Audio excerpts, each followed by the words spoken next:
Let's, as promised, now hear from Josh Fenton-Glynn, the Labour MP for Calder Valley, who's put his name to the amendment. Josh, you are pro-Starmer, you are pro this government, you know that they have got lots of problems around lack of money for departments and so forth. Why is it worth potentially humiliating Liz Kendall, humiliating Rachel Reeves by sticking with this? So let's start from the beginning. I am not a rebel. I don't consider myself a rebel. At most, I'm a critic. But I'm sorry, this amendment would destroy in its tracks a major government measure by any standards. That's a rebellion. So let me tell you where I'm coming at this from. I have been a councillor for 8 years. I've been an MP for nearly a year. I have never voted against a whip of any kind. I'm putting my name to this amendment because actually we really do need some listening, and we need to make sure that we're doing what Labour are here to do, which is protect vulnerable people. None of us got into this job just because we wanted to nod things through that we don't like. And actually, we all come with different experiences. A lot of us, like myself, with former local government experience, we see vulnerable people in that way. I also used to work for Child Poverty Action Group and Oxfam, so I really care about getting benefits right. And actually, we agree with the thrust of the policy.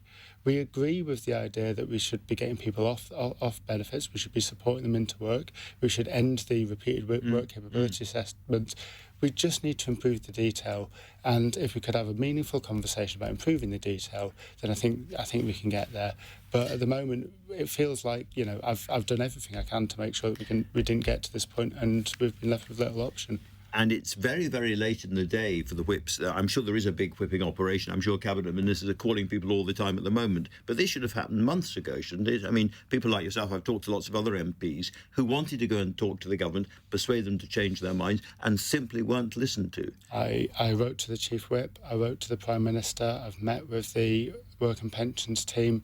I've done everything that I could do behind the scenes. I've raised points in PLP, which is the kind of weekly meeting that we have of Labour MPs, including raising a point directly with the Prime Minister.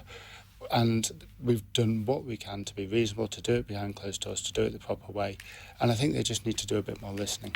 This is a major sort of management problem, or failure, really, by Number 10 when it comes to handling the Parliamentary Labour Party, isn't it?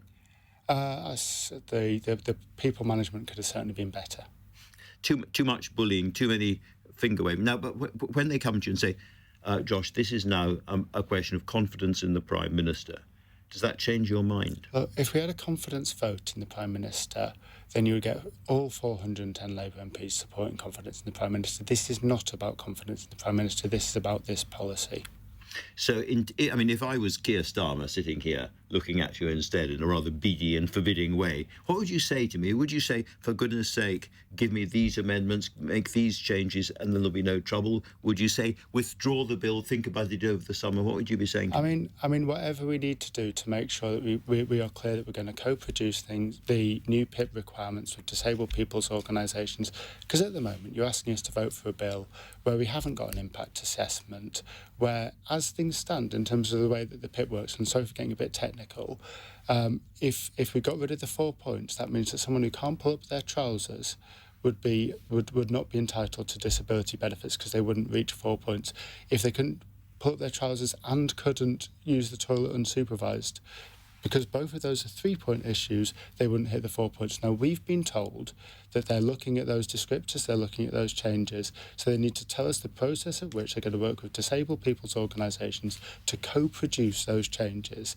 And if we can get clear commitments on that, then then we can do something. In effect, to explain to people listening, what you're saying is make this bill a little bit more dignified, a bit more humane, and you can win people back over again.